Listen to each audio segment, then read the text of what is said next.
Okay, hello po, good day mga Airsoft, good day mga kabigman. Hello mga Airsoft, nandito na naman po ako, nandito na naman po kami, magkakasama na naman po tayo sa isang gabi ng kwentuhan session, tanungan portion.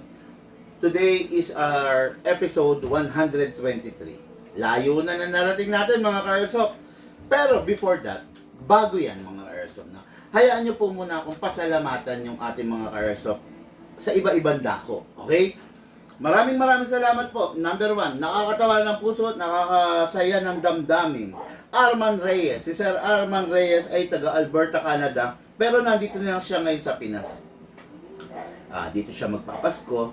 Ka-airsoft natin to bago umalis to ng papunta ng Alberta, Canada last year. Bumili to ng airsoft. Then naiwan niya yung airsoft. Ngayon binalikan niya yung airsoft. Sakto nalalaro pa rin niya. Pistol yon. Ngayon, kumuha siya kanina ng rifle. Okay? Salamat po, Sir Arman Reyes, para sa isang... si Ma'am Sally ang iinom nito. This is a... Anong tawag dito? Wine lang. Anong tawag sa mga ganitong wine? Whiskey. Hindi, may tawag dito.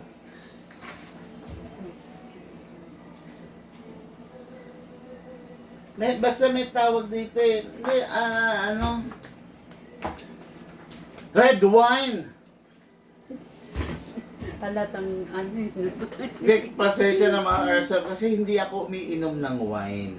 Actually, hindi talaga kami umiinom ng wine, no? So, red wine, ayun. Maraming salamat, bossing, no? Sir Arman Reyes of Alberta, Canada. Once in a while, pwede naman tikman siguro. Pero, ayun, pero pwede to kasi non-alcoholic kaya nakalagay. Alcohol free, no? So, maraming salamat, Sir Arman Reyes. May bit-bit siya kanina pagpunta niya rito. Okay? Then, next natin na kailangan pasalamatan. Pinagsabay-sabay ko na mga Airsoft, Sir Ken Cabrera of Sydney, Australia. Ganun din. Balikbayan din to mga Airsoft, no? Last year, umalis siya. Naging ka-Airsoft natin to, no? Umalis siya, then pagbalik niya, okay, yung airsoft niya gumagana. Sa tuwa niya, napapasyal dito at napabili ng 3 gas, then 2 magazine at saka mga BB. So, si Sir Ken Cabrera of Sydney, Australia, Sir, salamat po sa umiinom talaga kami nito mga Airsoft, no? Ayan, Kirkland na vitamin C. Kayo rin mga Airsoft, huwag ninyong pabayaan yung health ninyo. Uminom kayo ng vitamins. Ito katulad dito, napakalaking tulong nito sa katawan. Binubus niya yung immune system, sinisiguradong maayos at maganda ang kondisyon ng ating katawan, no? Vitamin C ito katulong natin sa mga stress, sa mga puyat. Vitamin C magpupuno, no? Ibabalik niya yung sigla ng katawan, ibuboost niya yung resistensya natin, aangat, no? Lalaban, sabi nga, no? Salamat po sa iyo, Sir Ken Cabrera of Sydney, Australia. Ito po, para sa ilang piraso ba to? Dami. 500 tablets. Okay. Kung everyday, iinom ako ng 3. 2, huwag naman 3. Actually, 2 kasi iniinom ko nito mga Airsoft, no? So, 500 tablets, 1,000 mg each. So, bali may karga akong 2,000 mg. Kaya ang lakas-lakas natin eh, di ba? So, kaya may karga akong 2,000 mg a day. Maraming salamat. So, kung 500, 250, tatagal siya sa akin ng 250 days yung isang ganito. Maraming salamat po sa iyo, Sir Ken Cabrera. Ayan ha. Ulit, Arman Reyes. Maraming salamat po, Sir Ken Cabrera. Okay? Then, and next natin, no? Ka-airsoft natin. From Virginia, USA. Ito naman, USA naman. Bali, umuwi na to. No, umuwi na 3 months ago. Ito yung kung matatandaan niyo yung US Navy na bumili sa atin ng airsoft na nakatira sa lugar ng Pampanga. Okay? Tatatandaan mo yun, yung bumili sa atin ng Lonex. Di ba? Yung taga Pampanga. Yan. Balik Pinas na siya si Sir Jerome Roque of Virginia, USA na ngayon ay nasa Mabalacat, Pampanga. Okay? Maraming salamat sa iyo, sir. Hindi ako umiinom. Pero nakatanggap ako. Jack Daniels na ano to? Whiskey. Hindi. Whiskey. Ano? Maraming salamat po, bossing. Actually, ano to, for the meantime, dagdag to sa mga display ko sa mga collection ko, no? Kasi ako, hanggat maaari sana, yung binibigay sa akin ng mga ka-airsoft, tinetreasure ko, tinatabi ko. Halimbawa, katulad yan, halimbawa, binigyan ako ng damit. Ayan, sinusuot ko lang pag mga special na araw, ganun. Pag cup, tinatabi ko. Kung mapapansin nyo, dito sa shop, ang daming cup. Galing lahat yan sa mga ka-airsoft natin. Okay? Maraming salamat po, Sir Jerome Roque of Virginia, USA. Grabe to, Jack Daniels to. Sarap yan. No? Okay, next natin is si Sir Carlo Andrada of Pasig City. Hindi ko natanong kung taga BMW Libis. Pasig City. Kasi doon din yun di ba? Doon mo kinuha yung BM. Oh, pero binigyan niya ako ng isang cup. Wala pa ako nito. Isang cup na may logo, okay, ng BMW.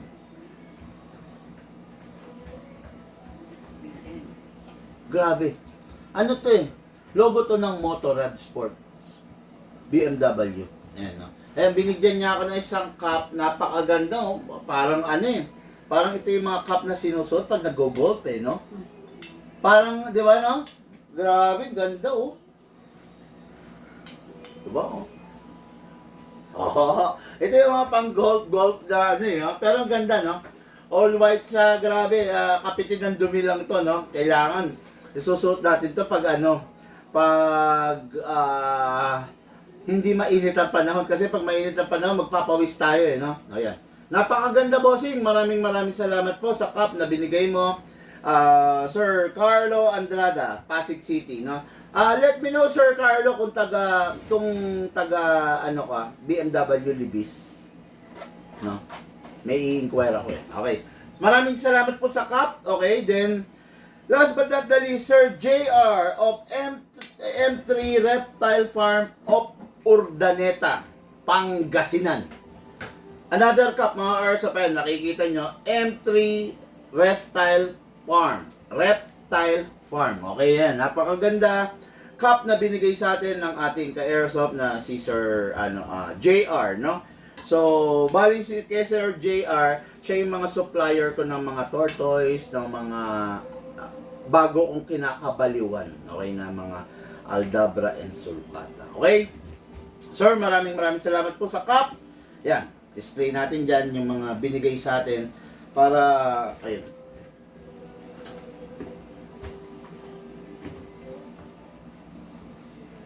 Yun. Maraming salamat po, mga airsoft, no? Actually, meron man to or wala, ka-airsoft ko pa rin kayong ituturing. Okay? Meron man ganito or wala, special pa rin kayo, mahal ko pa rin po kayo.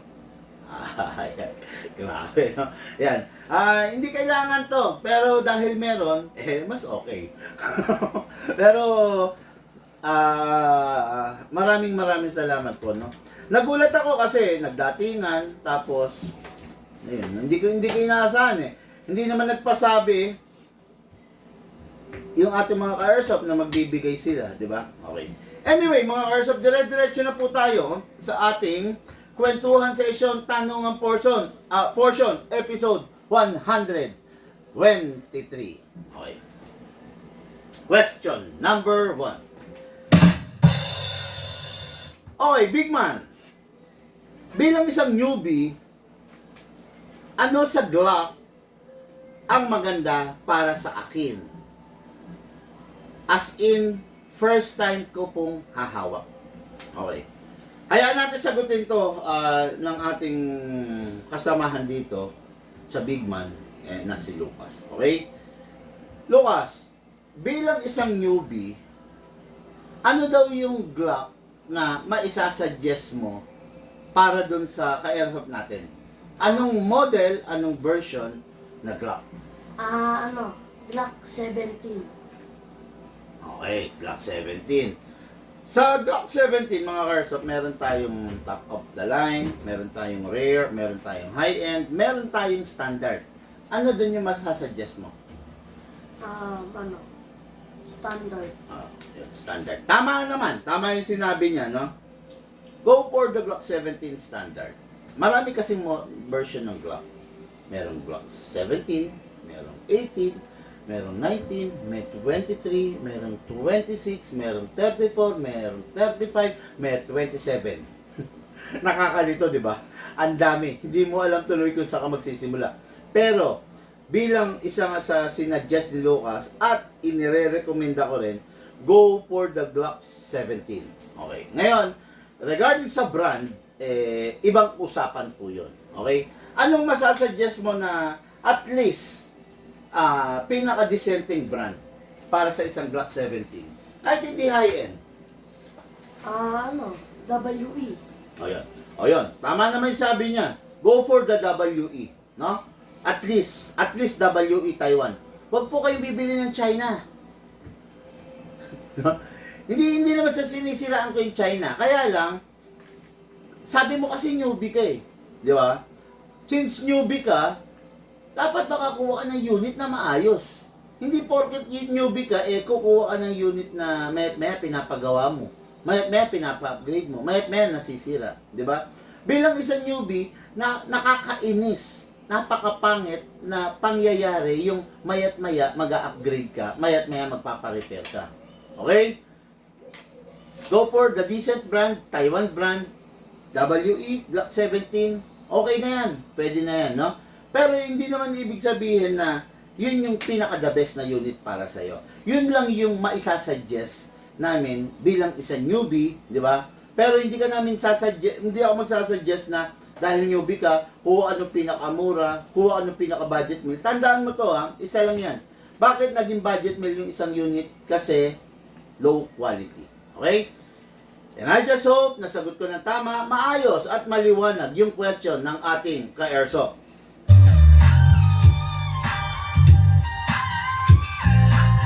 Okay, next question natin. May parang follow-up to.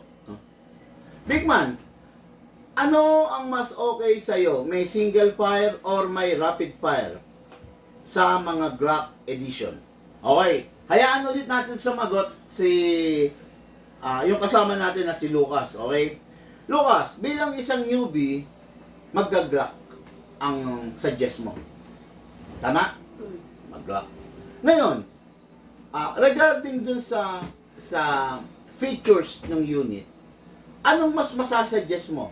May single fire lang, Glock 17, or rapid fire, Glock 18? Single fire. Single fire. Ano ba yung single fire? Isa-isa lang yung pagputok mo. Hindi. Anong unit yun? Ibig sabihin. Glock 17. Ayan. Ang nasasuggest ni Lucas is Glock 17, which is single fire only. Okay? Ang Glock 18 kasi is may rapid fire siya. may rapid fire. Ibig sabihin, dual firing mode. Meron single fire at may rapid fire. Ngayon, sinasuggest niya is Glock 17, which is the single fire only. Ako rin naman, yun din ang isasuggest ko rin talaga. Bakit mas magandang mag-Glock 17 kaysa mag-Glock 18? Kasi haba ang buhay ng airsoft mo pag walang rapid fire. Ibig niya sabihin, mas mahaba yung magiging buhay, yung lifespan ng airsoft mo kung yung airsoft mo is single fire lang, kung wala siyang rapid fire. Kasi mga ka-airsoft, yung rapid fire function actually torture sa baril. No? Yung baril mo napepersa, yung baril mo nayayanig, kumakalog. Well, in fact, ang rapid fire ba accurate? Hindi. Hindi siya accurate. Baka napapahikab si Lucas hindi siya accurate.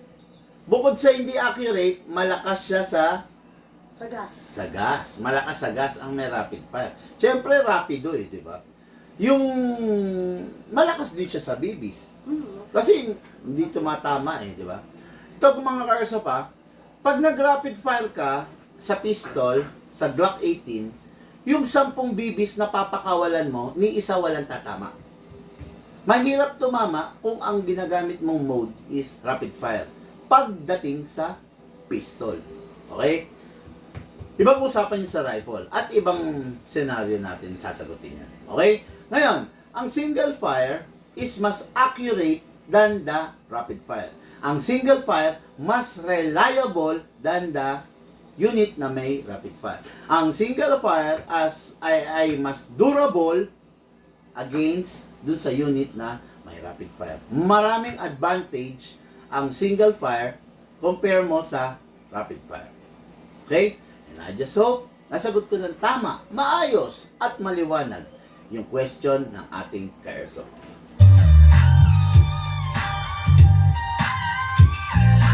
Okay, bago tayo magsimula, bago tayo magtuloy-tuloy, magandang gabi, Boss Idol, sabi ng ating ka-airsoft, Harold Bautista. Okay? Rifle Boss sa newbie, sabi ni Anthony Sagana. Ganun din, kung pistol, sinasuggest namin, Taiwan brand. Sa rifle, anong masasuggest mo? Taiwan brand. Taiwan brand din. No? Siguro, yung pinakamababang brand na China is, masasuggest ko is, ako ENC. Hindi lahat ng ENC ha. Merong ENC na low, merong ENC na high. Go for the ENC kung talagang wala kang budget. Na high. Hindi yung ENC na low Iwasan natin bumili ng ng unit na tig 10, tig 11, tig 12, tig 13, tig 14. Iwasan natin bumili nun mga ka-airsoft. Yun yung mga unit na hindi tumatagal. Maniwala kayo sa akin. Hindi ko kayo ipapahamak. Ang utak ko, pag nagla-live ako, hindi utak negosyante. Ang utak ko is utak player. Pag ang utak mo, utak negosyante, wala kang pakialam kahit maganda or pangit yung unit na binebenta mo, ang goal mo is makabenta. Kasi utak mo is negosyante. Ngayon, pag ang utak mo is utak ng player, as a player, ayaw mo na mayat-maya nasisira yung unit mo. Ayaw mo na mayat-maya kailangan ka mag-upgrade. Ayaw mo na mayat-maya kabado ka doon sa unit mo. Diba? Pag ako nagla-live, ang utak ko na gumagana is utak ng isang player. Nilalagay ko yung sarili ko bilang isang player, hindi bilang negosyante. Okay? Yun. Yun lang sa akin sabi mo, sa rifle, sa newbie, anong recommended? Go for the Taiwan brand. Hindi ka magsisisi, hindi ka mapapahiya, hindi ka mabibitin, hindi ka maiinis. Go for the Taiwan brand, Pero kung magpupunta ka sa China, which is double bell. 'Di ba? Mga ganon. Ano pa ba? Saima. Ayaw ko sana magpangalan, kaya lang kailangan para matuto yung mga airsoft natin, no? Ayan. Yung mga ganon, no? Tama na yan. Huwag na akong magbanggit. Ayaw ko pansinin nyo, wala naman ako yung mga brand na yan. Halos wala ako niyan. Hindi ko kinikater yung mga double bell na rifle, ganon. Kasi, basta, alam nyo na yun. Okay? And I just hope, nasagot ko ng tama, maliwanag, maayos yung question ng ating ka-airsoft.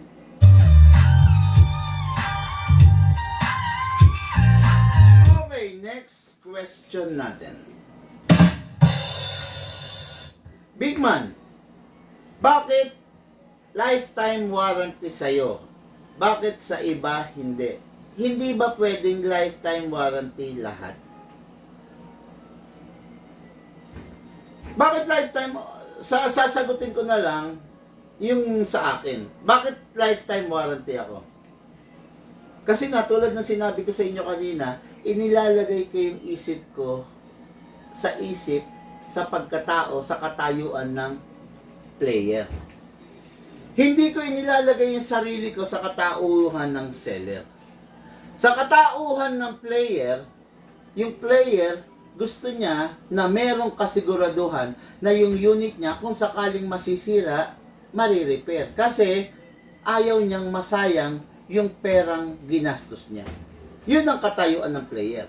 Ang katayuan ng negosyante, wala akong pakialam kung masira yung unit mo dahil dagdag sa gastos ko kung gagawin ko yung unit mo. Yun ang utak ng negosyante. Nilalagay po natin yung sarili natin bilang doon sa utak ng player. Kasi, ang gusto natin, merong peace of mind yung bawat player na naglalaro ng airsoft na kung sakaling magka-problema, masira yung unit niya, meron siyang big man na matatakbuhan para tulungan siya, para i-repair yung unit niya ng libre or ng walang bayad kung sakasakali na manufacturer's fault. Pero kung sakasakali na nasira yung unit mo dahil sa iyong kapabayaan, eh syempre, hindi po totally 100% libre yun. Meron kang participation na babayaran pa rin doon. Okay? And I just hope nasagot ko po ng tama, maayos yung question ng ating Caresoft.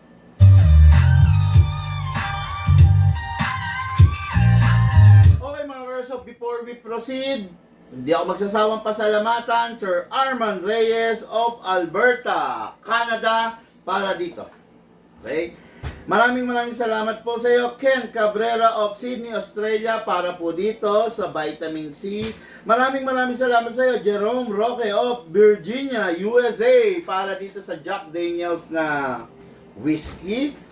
Maraming salamat po sa iyo, Carlo Andrada of Pasig City, para rito sa BMW Motorrad Sport na cup. At maraming salamat sa iyo, Sir JR of M3 Reptile Farm of Urdaneta, Pangasinan, para sa cup. Maraming salamat sa inyo, no? Okay, dire-diretso tayo mga Airsoft. Big Man, mas maganda bang upgraded agad ang unit sa day 1? Mas magandang upgraded yung unit sa day 1. Yes. Kasi bakit? Kasi kaya nga natin ina-upgrade para ma-less na yung wear and tear, gano'n. Ngayon, ang pangit naman pag i-upgrade natin yung unit pag dumating na sa puntong nasira. 'Di ba? Mas maganda, wag na natin hayaang masira. Sa una pa lang, i-upgrade na natin para maganda na yung performance. Ako yun ang pananaw ko eh. Do it once, do it right. Diba? Sa una pa lang, gawin mo na ng tama. Kasi, kahit kailanman, hindi pwedeng i-correct ng mali, ay gagawin mo tama. Hindi pwede yun. No? Sa una pa lang, gawin mo ng tama para nasa tamang landas ka. Tama yung paglalaro mo, ganun. Makakatama ka. Diba? Pag hindi mo ginawa ng tama, bororoy upgrade or hindi upgraded, hindi ka makatama. Di ba? Pero pag maayos yung unit mo, makakatama ka. Ano? Medyo naging keko yung sagot ko ron, hindi ko napigilan. Pero I just hope na naiintindihan nyo na yung ibig ko sabihin.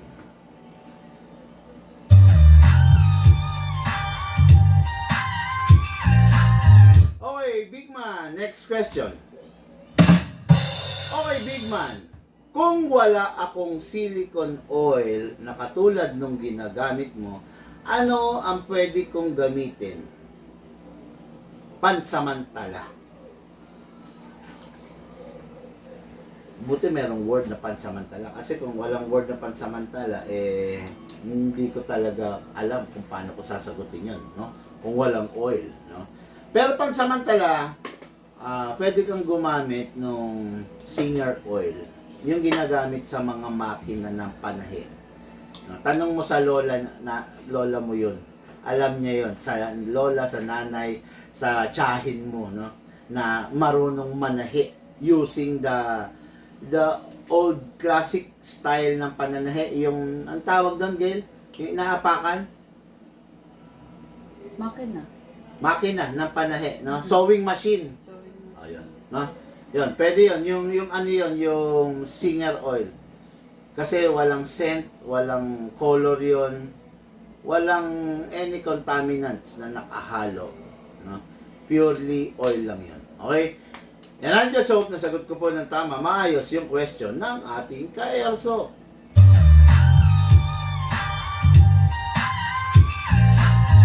Okay, next question natin.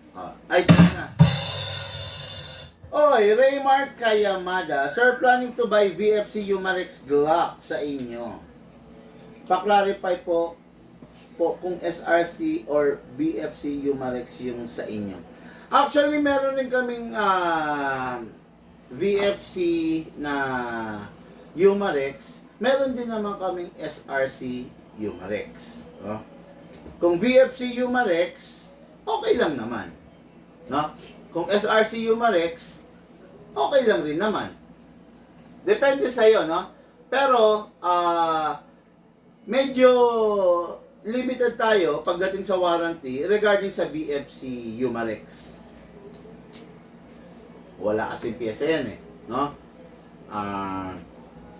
Yun. Pero kung sa SRC Humarex, meron, no? If you are a casual player, then gusto mo yung VFC Humarex, okay lang. Pero kung kailangan hard firing ang kailangan, I don't suggest the VFC Humarex. No? Kumbaga, ang mangyayari deal natin yon at your own risk. Siyempre, ako kasi sanay ako na mag-suggest, magbigay ng suggestion, magbigay ng inputs based on what I have experienced. Okay? Yun. Kung gusto mo yung SRC, kung gusto mo yung BFC Humarex, okay lang. But I can't give you a warranty on that. Kasi, based on my experience, napakahirap talaga ng pyesa niyan. No? Hirap na hirap akong kumuha ng pyesa niyan. Hirap na hirap kami mag-produce ng pyesa niyan. Ang isang nagiging unang-unang sira niyan is the blowback housing and the hammer assembly. Babay pag nasira, no? Wala kasi hindi kita mauuhan kung sakaling bebentahan kita niyan, hindi kita mauuhan ng lifetime warranty dahil wala akong unit na BFC Humarex na pwedeng katayin. No? Compare mo sa mga SRC Humarex, meron tayong pwedeng katayin. Kasi meron na akong mga parang mga nabili na spare, 'di ba? Meron na akong pwedeng pag-part outan, no? If you will insist on the VFC Humarex na walang pyesa, okay, walang problema. Pero yun nga, sa una pa lang, witness ang lahat ng ka-airsoft, I reserve my rights of no obligation kung sakaling masira yung unit na yan kasi walang piyesang available yan. Ngayon, kung may makukuhanan ka, di maganda, good for you. Pero kung aasa ka rin lang sa akin, ngayon pa lang, sinasabi ko na po, wala po ako makukuha niyan na piyesa niyan at I can't give you a lifetime warranty on that unit. Okay? Maniwala ka sa akin. Ang tagal na sa airsoft industry, airsoft community. Experience ko dyan. Pag nawarak ang blowback housing, meron tayong naka-junk dyan, di ba? Na BFC Humarex na ang tagal na, no? Yung kasi may naka-junk dito, parang 4, di ba? Parang ang may-ari ng isang tao lang rin. 4, naka-junk talaga, mga Glock 17 na BFC Humarex. Wala pa kami final na usapan ng may-ari nun kung sakaling ibebenta niya sa akin. Ang problema is puro blowback housing. Okay? Yun. Meron tayo both just to answer the question na binato mo. Pero yun nga, limited warranty lang kaya kong ibigay sa dyan. Halimbawa, binili mo ngayon, kinabukasan bumigay yung blowback housing. Labas na po ako dun, ha? Yun lang naman, bossing, no? Pero nasa sayo pa rin. Decision mo masusunod kung anong gusto mo, kung anong pipiliin mong unit, okay? Pero just to answer your question, meron po kami both. Okay? And I just hope na sagot ko ng maayos, ng tama, ng diretso yung question natin, Carso.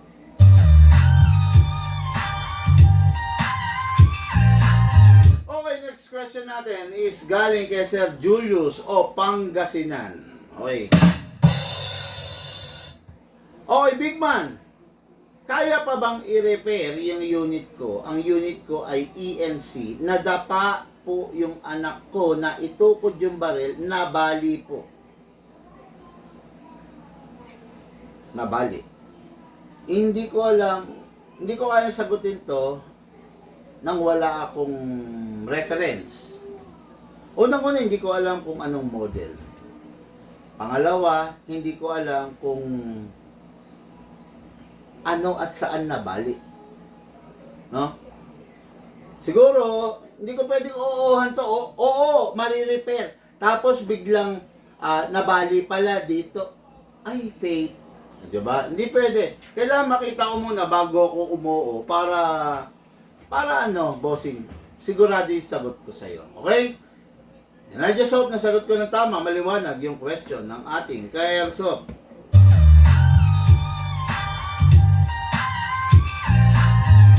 Okay. Sabi ni Raymark Kayamada, mahirap hanapan ng parts BFC. Exactly. Maniwala ka sa akin, bossing. Believe me now, and you will thank me later. Pero, pag sinuway mo at hindi mo pinaniwalaan yung sinasabi ko, you will cry later. Siyempre, di ba? Lahat naman tayo eh. Mahal o mura, yung binili mo, gusto mo, masulit mo, di ba? Pag yung binili mo, mawawalan ng saysay, masakit sa kalooban, di ba? Mga Airsoft, I have to stop this live kasi nandyan na po yung magwo-walk-in namin for today. No? Sana lang pumayag siyang i-roll yung live. No? Kasi nito mga nakaraan, ang daming hindi nagpaparoll ng live kasi yung unit pang regalo, yung unit pang surprise kay Mr. Kaya yun, no? Tutuloy natin itong kwentuhan session, tanong ang portion, episode 123, some other time. Pero episode 124 na yan. Okay? Mga Airsoft, lahat po tayo nagmula sa iba't ibang larangan. Pinagbuklod, pinag-isa ng iisang libangan. Yun po ang paglalaro ng Airsoft, patid po sa inyo ng inyong lingkod, Big Man.